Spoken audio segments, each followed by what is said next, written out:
morning, and welcome to ScreenJunkies Universe. Once again, no monitor. I'm sorry. I'm just gonna pulling the curtain back already. Well, good morning. I believe we are live, and if we are, I'm Roth Cornet. Today we're going to talk about the DC unexpanding its universe, which is a word I just made up. I believe. Is that a real word? No. Very well. And then we're also going to talk about David S. Pumpkins. Excited about updates on Andy and much, much more. Dan Murrell is back with us today. I'm back. Hello. Spencer Happy to Gilbert. be here. Hey. Andy Signore. Let's dive in. Boom. DC is backing off a little bit, and we've talked about this before, but it's a little bit more official now of the shared universe concept. So this came out, and there's a big article in Vulture today, which you can check out if you like, and that it's basically DC is rethinking its universe. Jeff Johns, who's the chief creative officer of DC Comics, he's also the co-head of DC Films, and Diane Nelson, president of DC Entertainment, revealed that they're not giving up on the continuity completely, but that's not going to be the central focus for them any longer. Here's a couple of quotes. And I believe we have these in a graphic, and if we don't, you can hear some my dulcet tones. This is dulcet tones. It is. Everybody close your eyes. At home and here. Dulcet tones it is. But let's have a shot on Andy the entire time. I thought your eyes were closed. This is from Diane Nelson. Our intention, certainly moving forward, is using the continuity to help make sure nothing is diverging in a way that doesn't make sense. But there's no insistence upon an overall storyline or interconnectivity in that universe, a la, she doesn't say this, but all of the MCU.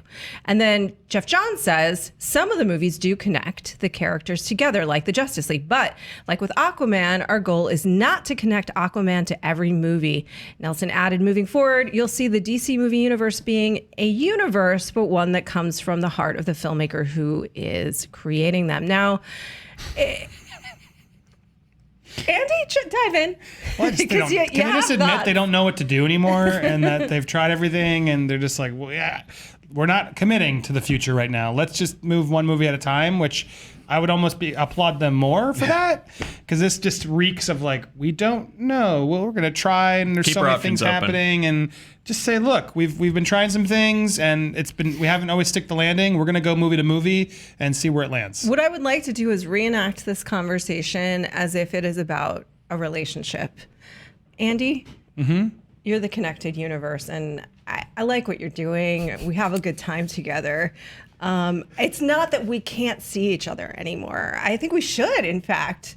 I'm already seeing Green Lantern. Yeah, I'm already seeing Flashpoint. I'm just saying, I'm in a place right now where I'd like to explore my options with, say, an Aquaman. But wait, we just gave birth to Batgirl. That's already being funded.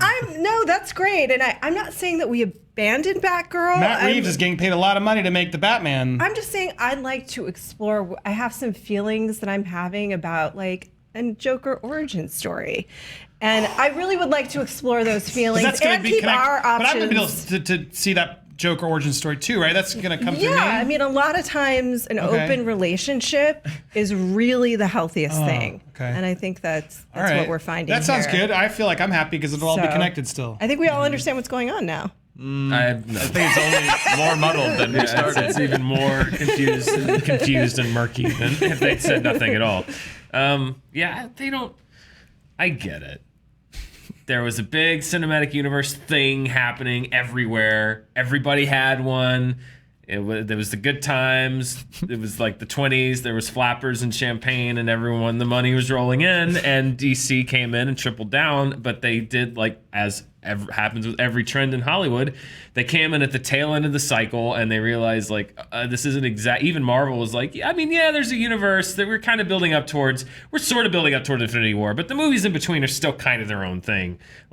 At the same time as DC was getting I get it, but I at least they're not committing to this course. It's like, well, we're locked in and there's nothing we can do, so let's just keep going. Which they're doing for Avatar. Like, I want to go on record. I've done it sort of, but I'm officially going on record. I do not think the Avatar sequels will be as big as they think they will be. It's amazing that we're back to Avatar. So my point is, like, I think that's going to be the one. I think that's going to be the one that really, because I feel like The Mummy's proving it. They're these forced franchises and forced, like, we're doing 10 movies, suck it, eat it, whatever I don't care, you have to take it.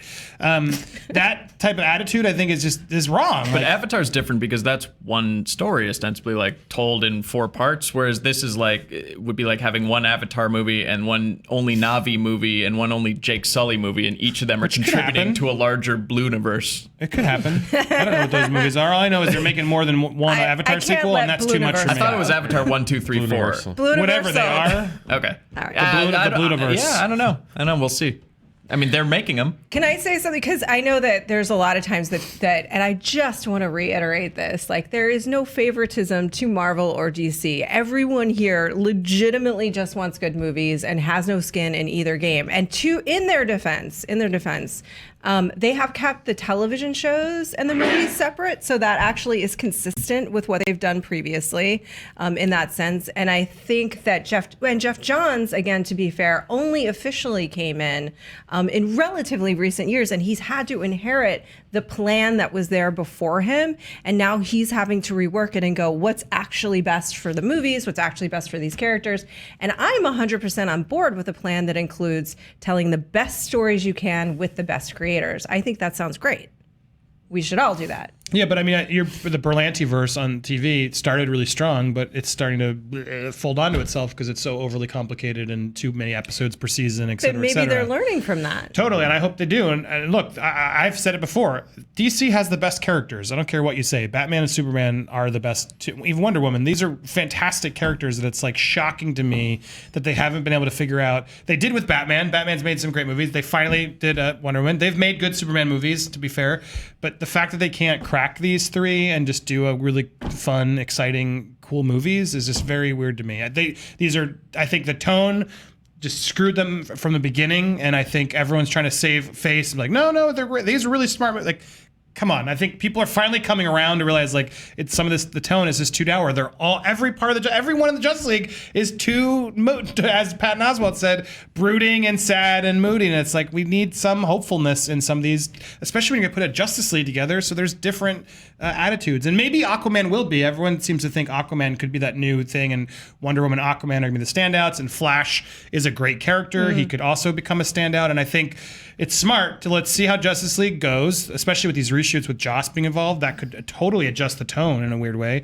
But now there's also rumors, I heard they're bringing the Superman score in. Did you read this one? Well, hold on. Put a button on that because we have a question for that about that later in the show. Okay, I just hope that Universal consciously uncouples from shared universes now, because like the idea of them remaking some of the monster movies is appealing to me. But not if, like, Russell Crowe's like, how you doing, mate? And every one of them just, like, out of nowhere. Turn them into action movies. And they big just budget, like, generic action movies. When was the Wolfman fighting Frankenstein actually a good movie? It wasn't. When Abbott and Costello were there. That's when you're out of ideas. Lego monster movie. I'd watch that. It was literally a joke by the time they started combining most fights? of them. Yeah. I hope that, like, the idea of just, like, interesting movies that aren't interconnected comes back, because that's kind of nice. Because Marvel is obviously proving that they are kind of the exception to the rule, and even then, it's like it's what they've done is great, but they may not stick the landing. We may look back in this and be like, wow, this whole kind of thing was a waste of time, and we preferred the more standalone thing. My hunch is that it'll be 3 phases and out. When this cast starts to drop out, when we lose our Chris Evans and our Robert Downey Jr.'s, that, like, our interest is going to go with it. One of the things that DC is facing as well is just constant leaks. And I really feel for them, because they are. Look, Jeff Johns is in a position where he's trying to, not just him, but the entire team, figure this out. And it's very, very public, and everyone has opinion, and that's sort of the world that we're in. But this is what he said about that, is that some of the stuff is true in terms of what's out in the press, some is not. When we talk about things, we're making deals for people to develop scripts or whatever. Sometimes things leaks. Sometimes things things are misreported, and that's frustrating because we do want to go out there and talk about our strategy, but this just muddies the water. There's a lot of internal conversations going on about how do we kind of help clean that up a bit. Yeah, because they certainly have faced a lot of leaks in the last couple of years, particularly around the DC universe. And it's tough because it's like, I get it. I'm sure they're frustrated. If people are entertainment outlets, it is their literal job to report on those things, you know? So yeah, no, it They is, should Dan. do what, Reporters report even on if the Scoops things they Media report gets it out of on. garbage, That's what they still do. gotta report That's on it. actually inaccurate. Like the idea that people should reveal their sources is antithetical to what journalism is. No, you don't reveal your sources. You never Woodward do. and Bernstein. No. I mean, really, it is. Like, it is literally, journalism exists to report on the things they don't want you to talk about, not the things that they do want you to talk about. Well, That's the question why that it exists, no that matter this what you're covering. gives rise to me is, what does Disney do to scare people so much that they never leak anything? Do they really have just like a chip in people's heads? No, I don't think it's that. I mean, I think that the Disney ship is very tight. Yeah, in like how do we not general. know anything about? How do we not know everything about the new Star Wars Right. movies? Yeah, no, exactly. I think that Disney, their business model and the way that they have, and sort of every branch of it, whether it's Lucasfilm or it's Marvel, like their ship is very tight. They market very well. They control the message very well. Kevin Feige is naturally very, very good at this, and he's been doing it a long time. And the plan from the MCU was his plan before. It was not a retroactive plan. That's what he wanted to do the whole time. And to his surprise, he was able to do it. So that's a completely different story than a studio where it seems, and I don't know, it seems that you have different factions that want different things, and they are purposely leaking things in order to push their own agenda. Well, and that's a guess. And again, to circle back to the journalism thing, I'm not saying that it's not journalism's report in any field to report stories. Obviously, that's true. My frustration with particularly a lot of these rumors and stuff is like, it is not journalism's job to run with an unsourced, unconfirmed, some random person told me this thing off the record and no one else has confirmed it thing and say this is Well, news. off the I think record, it's they wouldn't be journalism's- running it at all. Off the record, you literally can't. It's on the Sorry, record. not off the. I'm sorry, that was a poor phrasing. But this idea of like one person called me and said this thing, and I'm going to run it as the fact that it's actual news, and then I think what journalists should do is take that and go, I need to confirm that, and we're going to make this good extra story. journalists do that. And it's they're just saying like, this is the real thing. This is news. This one person said it, and everyone now must report this as they said it. Like that. That's my frustration. Is that journalism now, film journalism, because it's just like everything, just like All every day. journalism is. If one thing comes out, it doesn't matter who said it, when, where, how, where it came from. It's automatically reported as news. And so that's my thing. Is like, you know, I think that we, and I'm not discounting, we're part of this machine, is like, we also need to take a good look at where these stories are coming from, who is saying them, where are they sourced from. If they're from a legitimate source, then, you know, that's absolutely newsworthy. But I think people just hear things from whomever or wherever, they interpret things a certain way and they just run with it as news, and it doesn't help the Jeff Johnses of the world who are just like, no, we didn't say that. I didn't say that. That's not what I said, but that's how you're reporting, you know. It's this idea of like, you know, I think that journalism itself also needs to slow its roll a little bit. And when you get a story, just take that extra half second and be like, you know, where did this come from? Is this news? Is this confirmed? Is it from a reliable source? And, you know, is what were the spin on it accurate? I mean, I think that's first of all, this story, for example, is coming from the people themselves. Like, Sure, this is their of course. quote. But having said that, I think you're right. And the journalism in general, not just film journalism, but all journalism, because of the culture that we're in, everything is media inundated, information all the time, everybody's chasing, and everything is difficult to work within that field, and things aren't as strong as they could be. It's frustrating, particularly when you're in it and you're like, I would love to be able to spend a week writing a piece of content and get paid a livable wage to do that, but I can't.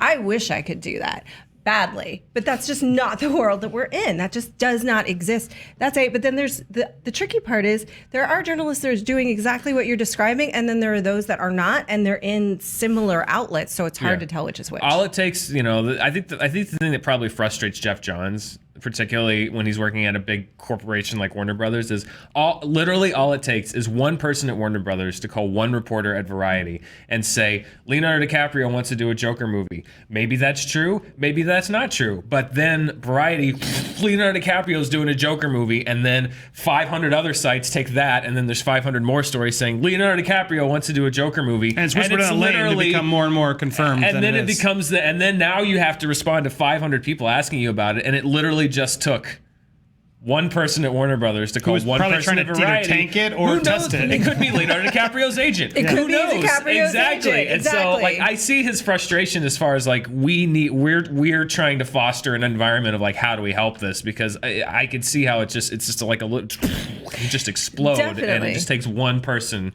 And to some degree, this has always been true, though. Like, this is how it's been run, where people are testing things. Agents are pushing their agendas. They want to find out what they use outlets as focus groups, as unpaid focus groups, to see how people would react to things sometimes. So it's just it's a crazy symbiotic relationship. And it's a game of telephone, because, the guy might say that Leonardo DiCaprio is interested in doing a Joker movie, and by the time it gets to its 8th source, it's Warner Brothers has signed Leonardo DiCaprio to do a Joker movie, which they haven't. Yeah. But the thing that only frustrates me just about this news is like, I still don't know who's in charge. We're trying to like run the ship. They say it's Jeff Johns, but I still haven't seen what he does.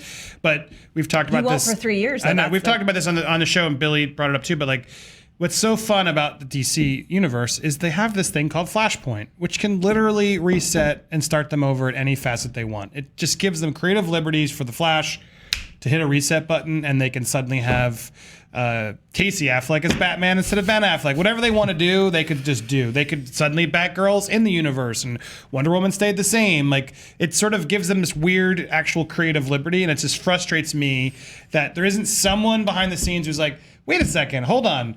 We can totally fix this. Like, what do we like? Okay, let's keep all that. What don't we like? Cool, let's develop those. Just to keep moving. Flashpoint's going to come in and just totally shock everybody, and suddenly, boom, it's all universe because they were in different timelines. Suddenly, here's our new timeline. Get excited, move on. Like and maybe maybe they still could, and they're trying to trick us, whatever. But it's like weird to me that they have this sort of skeleton key that can solve the problem in a way, or at least get us in a confident place, and they could be starting that now. Like, if they're not, it's like, what are you doing? Start getting screenwriters to make that happen now, and a visionary who's going to see 10 movies ahead to say, you want to have this is where we should be going, and that would get me excited. And I think they could still do their standalone movies, like Marvel's doing that. Like Ant-Man was a standalone movie to an extent. It was basically, yeah. Doctor Strange even was to an extent. Like, some of these they connect in smart little ways, but they're still making sort of their own smart movies. And so I think that Marvel could probably be better suited doing that more. Like, I hope Black Panther actually is more of a standalone. We learn more of that universe and such. That we need the Logans, we need the Deadpools, we need the Wonder Womans that really can have a fun. I don't need to know all the Avenger nonsense to enjoy this movie. Final thoughts on this are the following. 1, you know what? It's hard out there for all the pimps. I think it's hard for the studios, and I think that the outlets, I have a lot of empathy because Oscar-winning song right there. People are feeling very competitive, and people are trying to survive, and they want to run that story because they need ad dollars to try and keep going. Every single outlet is facing the same pressures. So I have sympathy for every single person involved. At the end of the day, we movie lovers want good movies. You want good movies. I'm very lucky to get to do what I do. So I'm just going to add that and say, like, thank God for our internets. And any questions? Any questions? Because Andy said skeleton. You know what else has skeletons?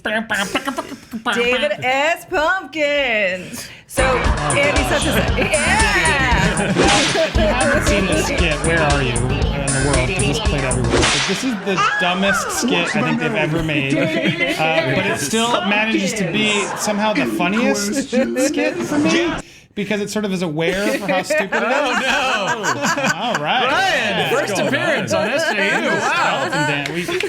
We got you a skeleton we suit. can force Ryan to People a skeleton back there. I don't even know what's going on right now. But the skit is as random as that. Yeah. But it's sort of like the other appeal of the skit, which if people don't know, I think it was Bobby Monahan was on Fallon or something. Don't acknowledge it, Roth. Just let it happen. Bobby Monahan was on and admitted that Tom Hanks did not want to do the sketch. Like, he did not understand the sketch. He's like, this isn't funny. And I think part of the appeal for me and realizing and looking back is you can see Tom Hanks sort of not wanting to do the sketch.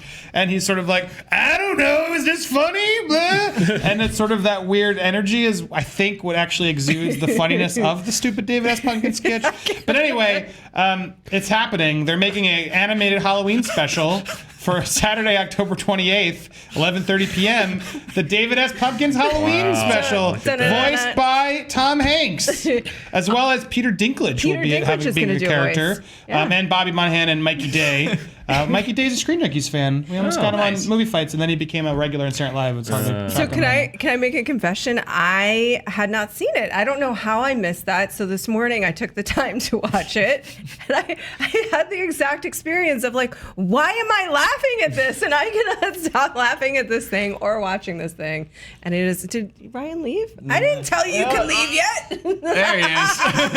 Took the elevator. Yeah. I read. I don't remember who it was. I read something online, but somebody said like, just like the crazy world, especially like the news cycles that we've lived in since last November is like this. They said like David S. Pumpkins was like the last pop culture thing before the election, and people were like, remember that? Like remember the times before that when like when we that was what people were watching and laughing at was David S. Pumpkins, and then it just seems like a different world. But I don't know.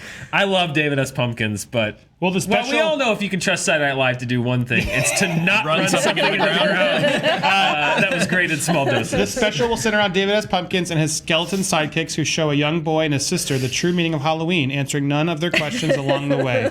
Any questions? Set in a suburban town on All Hallows Eve. Look, I'm going to watch this. I'm yeah. going to watch this. Yeah. Spencer? No. Oh, Spencer. What? Do we have a boo Spencer graphic? Boo. It was fine. It's one of those random like one. There it is. It was one of those like 1 a.m. Before closing sketches where like they're just having fun and that's cool. But they're running this into the ground and let it stand on its own. See, but they haven't done 4 of them. That's why the only thing because it's Tom Hanks. But like it's Halloween. It's weird to do in a non-Halloween. I'm just going to maintain my consistency that like doing an origin story and explaining more about a mysterious character never makes it better.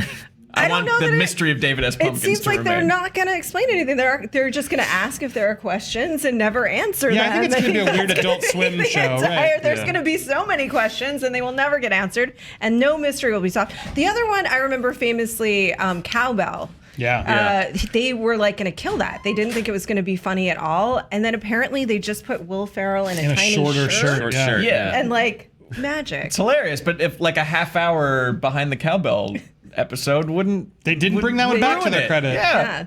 All right. Very well. Do you guys remember Dr. Beeman's office? You guys should look that one up where it's like, I'm Dr. Poop. Dr. Poop. They did one explaining that. It's like, I can't save your son, but I can do the robot. Yes. That'll be $5,000. And it just cuts back to Will Ferrell and goes, look, I couldn't think of anything good. I want to know the story behind that sketch because it got to that means they rehearsed it, but it feels completely improvised. Like Molly Shannon and Chris Parnell, like when Tim Reynolds does the robot, they turn and look at Will Ferrell like, What's that? Like they don't know what's going on. Will Ferrell doesn't know what's going on. There's this ongoing trend of the random sketch, which I feel like it started with Larry David's "Can a bitch get a donut?" Wasn't that the line? Exactly. They've done it even earlier than that, but and then they also did the Space Pants. Peter Dinklage did Space Pants. Which, like all of those felt like they were trying harder. Whereas David's Pumpkins somehow cracked through to me as like I did laugh at that one. It's the S, I think.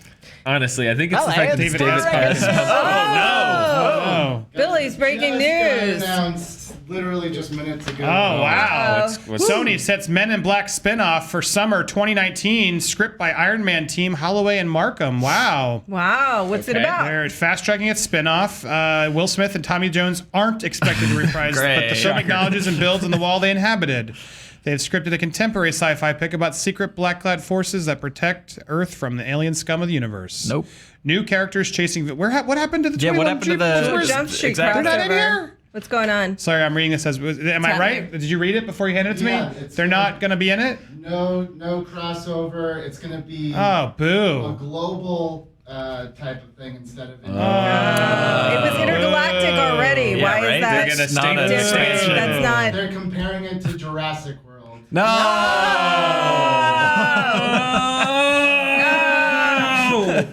Parks confirmed that Men in Black spinoff. It's so rare to get to the end of the script and you know you're holding a movie in your hands. But Art and Movie have written a spinoff that somehow is true to the core of the MIB That's world, horrible. and yet That's expands horrifying. the franchise to a fresh new place. No, Who said Who that? said the thing about the script? the one of the producers. That's Hang on, I want to see terrifying. who said that. That's horrible. Like, it's so rare that we get to the end of a script and you know you've got a This is a movie. movie. Like, that's what you should have. Sony's You should- used to reading. Before you shoot frame one, the it would end of be the page. great if you felt confident Nope. that you did have a movie. The last quote I read was at the very end. I don't know who the guy was. That's I assumed he literally was what you should producer on have. Yeah, movie? the producer of the movie. I love that. I want to look at. Hang on, I'm looking while you talk. I'm looking at some other movies that apparently weren't movies that this guy Walter F. Parks has produced. Let's see if this stands. Investigation Boo, Parks. boo, boo, boo. Now will you watch David S. Pumpkins over that, Spencer? Yes, a million times yes. Okay, Yeah, he's back. I'm disappointed about the following things. I was into the 21 Jump Street crossover. Yeah. To make it global it was already Means they're going to China. intergalactic. No, they got to go to China, Roth. Right. Oh, that's great. I mean, I'm into the world, but I'm not. Did you watch 3 or 2? They weren't very good. Oh, she just means the, I mean, the world like in the general, world. not you're the in world of that Men we- in Black. the I'm world not that in this we live in. World of Men in Black. It was fun the first time, and then Just beat for beat, the same thing the second time, and the third time was Will just bad. Smith made that movie fun. it rains and- because you're sad, baby. But yeah, if they put Remember that? No. Kevin Hart and The Rock in it, I don't want to see it. Yeah, there's no. All right, well, you know who else has questions? Who? Our fans. Yeah. Yes. Segue. Iron Man. Segway. Segway. Happy Friday. Aaronite. At Aaronite. Aaron Lent. Aaronite. Aaron Lent. Aaron Lent. Okay. Very well. Yeah, he says, been watching a lot of French films lately. What are everyone's favorite French films or foreign language films in I general? mean, mine's Amelie. Emily? Very well. It's a great director. Probably The Bicycle Thief. That's brutal. Ooh. Yeah. It's, So if we you wanna- have dad issues, don't watch that one. Well, I mean, not that I do, but it's just like it's Spencer? like a really sad father-son story. Get you on the couch. Just mess you up. I don't know as much about French film as I should. Admittedly, I'm trying to expand my knowledge, but I love City of God, which is a great movie. That's That's Brazilian. Brazil. I know. Oh. It's just foreign films Foreign in general. language. Oh, Sorry. City of God, Cinema Paradiso, which is a great movie. Trying to think off the top I of like my head. the color trilogy. Blue is The the best one with Juliette Blue. Binoche. Yeah. What was that one? That's a good one. You mentioned earlier. It was like the one about dreams and City of Lost So Children. City of Lost God, that's Children good. is actually from the same director as Amelie. We were talking about it No, it's yesterday. not. Yes, it is. Oh, City of Lost. Sorry, I think it's City of God. Yes, Yeah, City of Lost City Children. of Lost Children is Jean Delicatessen. Geno, and Yeah, Delicatessen, Alien Resurrection. Just stop it. Yeah, just stop before he came to the U.S. The English language endeavor was not excellent. However, his French films are all amazing. He's one of my favorite I didn't like City of Lost directors. Children as much, but That it's good. hurts my heart. No, it's Amelie. I liked Amelie but more. Amelie's I love Amelie. It's really sweet, and I understand why that was the one that kind of hit the biggest. It's very whimsical. I love it. It's great. City of Lost Children's a bit darker. I just thought of Jacques Tati. He does a movie called Mon Oncle. My uncle. And please grab that. Mr. Kilo's Holiday are two great, and Playtime, which I'm still have to watch, but great movies. Great physical comedy if you want to look at where a lot of the comedians today got the ideas of like a lot of the roots of comedy. Go check out those. Those are great movies. Jacques Tati. I would also, Great if you're director. horror fans, French horror will mess up your brain. And there's a lot of amazing. There's like Inside, and one that's not really necessarily a horror film, but yet it is, that I always say you can watch once and only once, is Irreversible. I don't know if you guys have yeah, ever that's seen right. it. No. It's a very rough film to watch. Yeah, that's the one where they CGI'd a penis too. Well, I'll recommend on behalf awful reasons. of Joe Starr a movie we both like a lot is Brotherhood of the Wolf, which is a really dumb genre werewolf movie, but it's like kung fu werewolves in France, ancient France. Yeah. It's awesome. Have you ever watched Deadly Prey? No, It's a Rambo knockoff. Really fun. cool. that's France. We should do another That's not a foreign country movie, though. tomorrow. We can go to Italy. We can go to Spain. We can Yeah, go Spain, to Italy. sure. There's a number of countries in the world outside of this one, as it turns out. There are. Russell H asks, does Andy still have smelly farts? Always. Yeah. Okay. No, I actually haven't. Not today, but I'll tell you later. It's only been a day. Ben would like to know, can Blade Runner 2049 my answer to this is going to be probably not, but break the October opening record only a month after it broke the September. No, it won't break this the movie's record. not going to. Unfortunately, like, we're rooting for it. Let's do it. Go see it. Let's try and This is probably not change going to it. be Yeah. a massive financial hit, is my guess. Dan, you saw it last night. I did, yeah. I was just looking. The October opening record is $55.7 million. I don't think so, Yeah, I don't just think because this so. is a It's probably maybe 2 hour a and 30. 40. This is a 30 if 2 hour they're and lucky. 45-minute movie. It's a so time investment. You think it could make 30 million? it could, yeah, I think it could. 30 range? Yeah, no, this is very much like the original Blade Runner, which was not, by the way, financially successful at all. Or critically at first. Yeah, there's a lot of critics did not. So I think Siskel and Ebert both hated Blade Runner. They didn't like that VO. It was a different version of Blade Runner, by the Yeah. way, than the version that most people know because it had the terrible VO that sounded like Harrison Ford recorded they in his hated car. they hated the director's cut too. I was going through the Did they? reviews, and then they finally came around on the final cut. Because Yeah. they had Ebert. to, Probably because 'cause, like the whole they're like, world was like, fine. what's wrong All with right, you? I get it. No, I saw it last night, and we're gonna do the spoiler review. But I really liked it. I dare say it's up there for me with the original. Yeah, and it's great. It's really great. I think it might be better. I have to. Yeah, I having just rewatched Blade Runner and then I'm the with night you, before, man. and We're then in rewatched agreement. this one. I'm not saying it is. I'm saying there's a conversation to be had. There's definitely it a stands conversation. on the shoulders of Blade Runner. It Yeah, but expands the it world. makes It's it a better. very special. Paints a better picture. It's I liked it a lot. But yeah, It's a great movie. It's not. I don't know if it's going to be a mass audience movie. I'm not. I hope it sure. is. I hope it is, but it's very sci-fi. It's so hard to sell such a thinking deep movie. thinky sci-fi to a Especially without mass spoiling audience. some of the stuff that's in it and et Yeah. cetera. Like, Yeah, actually, let's just get off that topic. But Devon, because I'm afraid that we'll say things that censor doesn't want to I know. have self-control. Or you guys. I don't. I do. I don't spoil things. Devon wants to know, with Blade Runner 2049 getting so much hype, could it end up being this year's Fury Road? Again, it's first of all, I'm going to take this moment to say, Happy birthday to you. Happy birthday to you. Happy birthday, Devon Paulson and Christian. The same birthday. Happy birthday to you. Devon! Yay! Happy birthday, Everyone Devon go wish Coulson! our original #1 superfan, Devon Coulson, a happy birthday today. Yep. We love you, Yeah, Devon. we Love love you, you, love, Christian. love, Yes, thank you for. They've been the biggest supporters forever, so Yeah. always grateful to them. Go show them some love today. They help do our Facebook page for a while and Yeah. everything. So anyway, yes, We love Devon. you, Devon, you're the best. And Christian. Happy birthday. We hope it's in Christian. Beautiful day to you. Probably this is a very different movie than Fury Road. Yeah, it's Very, very Fury different. Road's definitely more commercially probably viable. Definitely. But I will say it could end up being this year's Fury Road as far as probably not Best Picture, but I think it could Breaking get a few through at Oscar. Yeah. a few Oscar I think it nominations. could Excited, get, I did this. It could get the Yeah. nom. Man. I think it could get the nom for Best Picture. It's not going to win. I don't know. Yeah, I don't know. Maybe Didn't Interstellar it depends on get what it? else. No. No, yeah, but I think you could get several technical Directing, category did. nominations. Cinematography. Arrival did. Arrival did, yeah. But I think this is I going to think this get a one will Best get Picture. it. Yeah, it won't Yeah. win, but it'll get the nom. I think so too. Yeah. This is a movie that absolutely deserves to break through. And by the way, let's just move away from our genre bias, shall we? Let's do that together, people. David asks, what about how Danny Elfman wants to use the original Superman theme in a dark way in Justice League? Thoughts? I mean, it sounds like it fits. Yeah. If there's an evil Superman, sure.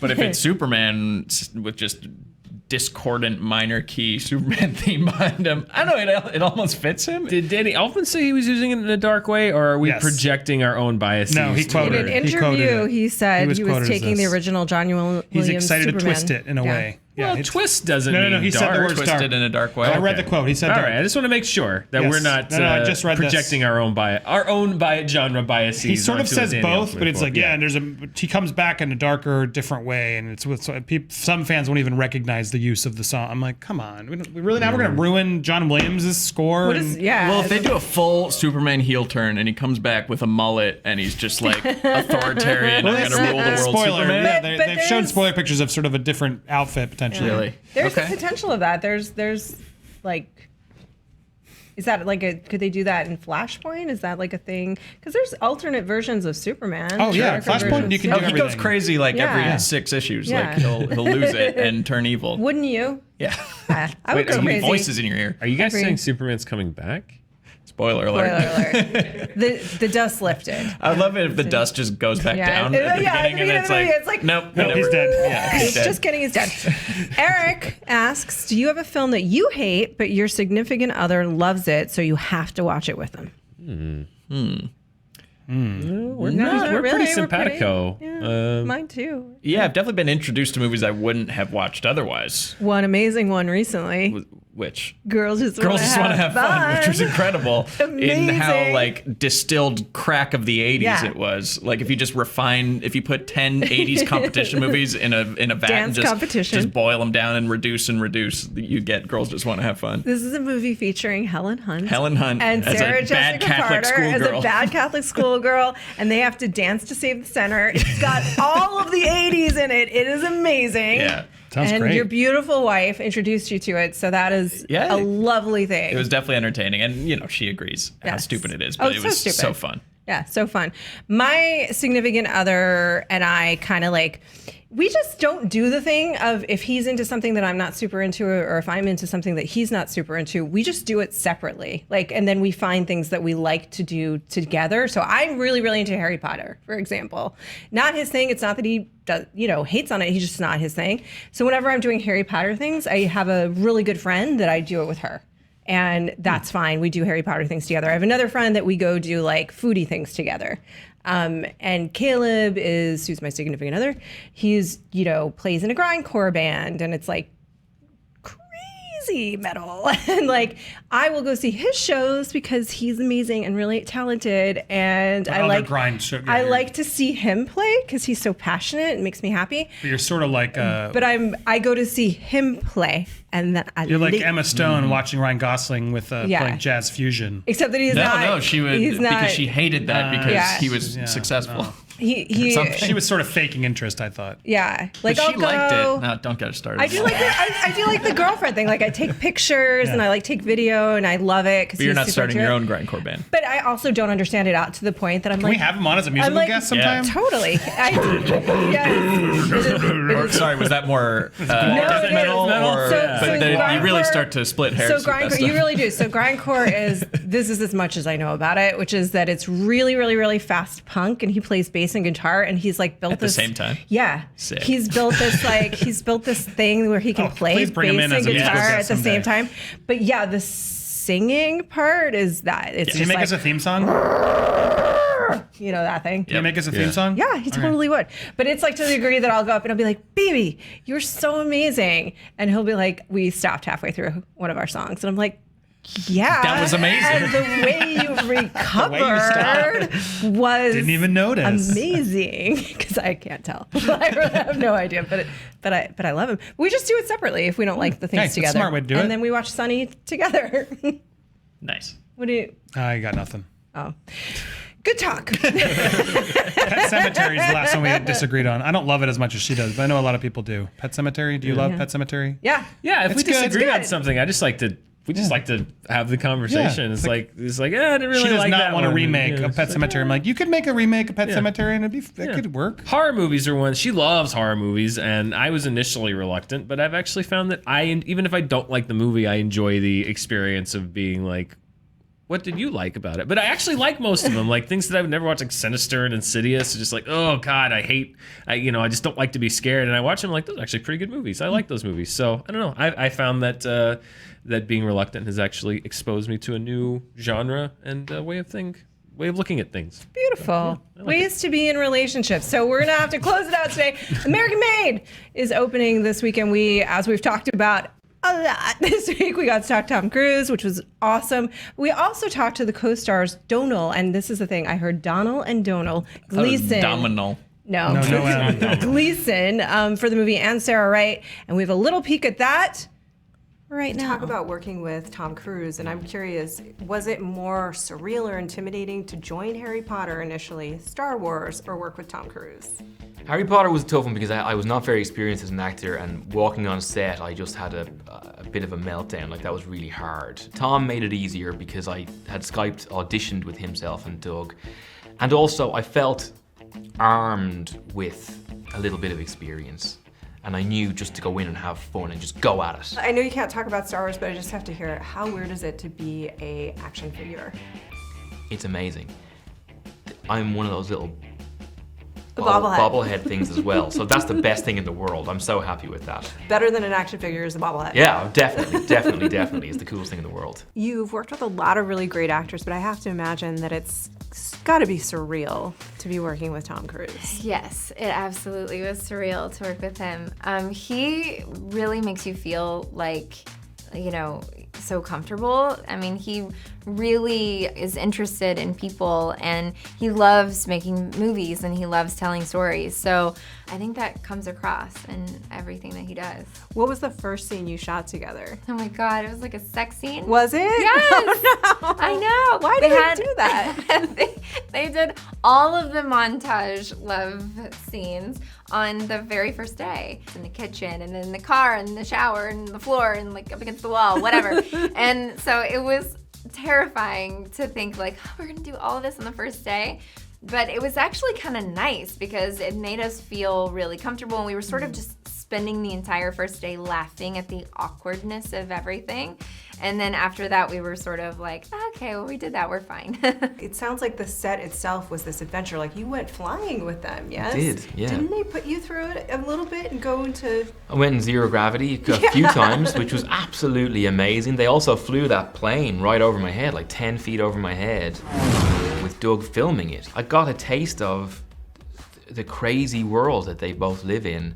And the way that they push each other, I think, is brilliant for the film. I think you can feel that energy in the film. Really, they're such a powerful team, the two of them, and they both have this like childlike love for making film. So anything that they did together would be amazing.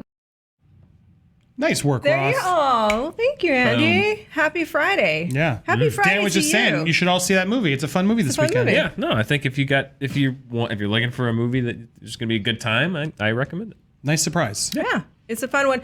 Hey, thank you guys for joining us today and taking this Wild Friday adventure with us. It's been real. It's been good. Be nice to each other. It's been internets. And then we'll be weird Spencer, today at words 4 of o'clock wisdom? for Flickbait. Yay! Join us there. Hey, happy birthday, Devon.